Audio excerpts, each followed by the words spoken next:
pada suatu senja yang lenggang, terlihat seorang wanita berjalan terhuyung-huyung. Pakaiannya yang serba hitam menandakan bahwa ia berada dalam duka cita yang mencekam.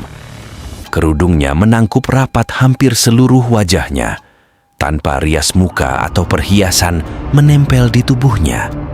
Kulit yang bersih, badan yang ramping, dan roman mukanya yang cantik tidak dapat menghapus kesan kepedihan yang tengah meruyak hidupnya.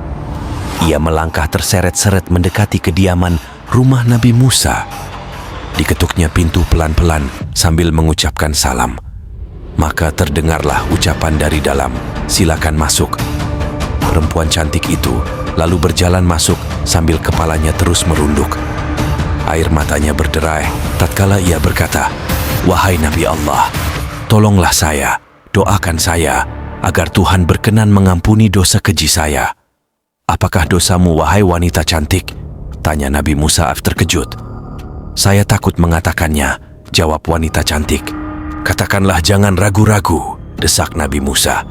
Maka wanita itu pun terpatah bercerita, "Saya telah berzina." Kepala Nabi Musa terangkat, hatinya tersentak.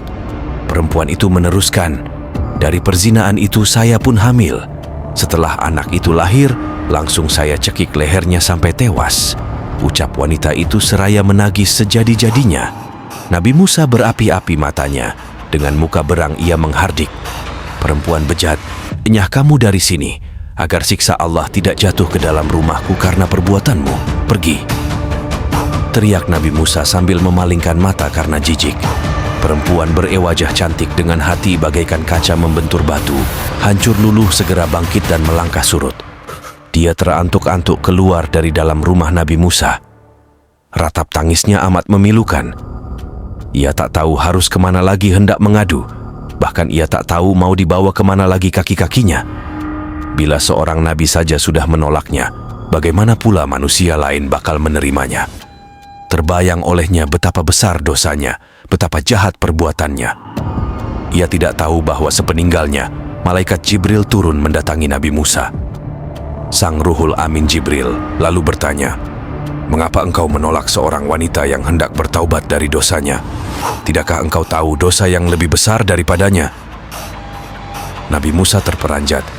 Dosa apakah yang lebih besar dari kekejian wanita pezina dan pembunuh itu? Maka Nabi Musa dengan penuh rasa ingin tahu bertanya kepada Jibril, "Betulkah ada dosa yang lebih besar daripada perempuan yang nista itu?" "Ada," jawab Jibril dengan tegas. "Dosa apakah itu?" tanya Musa kian penasaran. "Orang yang meninggalkan sholat dengan sengaja dan tanpa menyesal. Orang itu dosanya lebih besar daripada 1000 kali berzina." Mendengar penjelasan ini, Nabi Musa kemudian memanggil wanita tadi untuk menghadap kembali kepadanya. Ia mengangkat tangan dengan khusyuk untuk memohonkan ampunan kepada Allah untuk perempuan tersebut. Nabi Musa menyadari, orang yang meninggalkan sembahyang dengan sengaja dan tanpa penyesalan adalah sama saja seperti berpendapat bahwa sembahyang itu tidak wajib dan tidak perlu atas dirinya.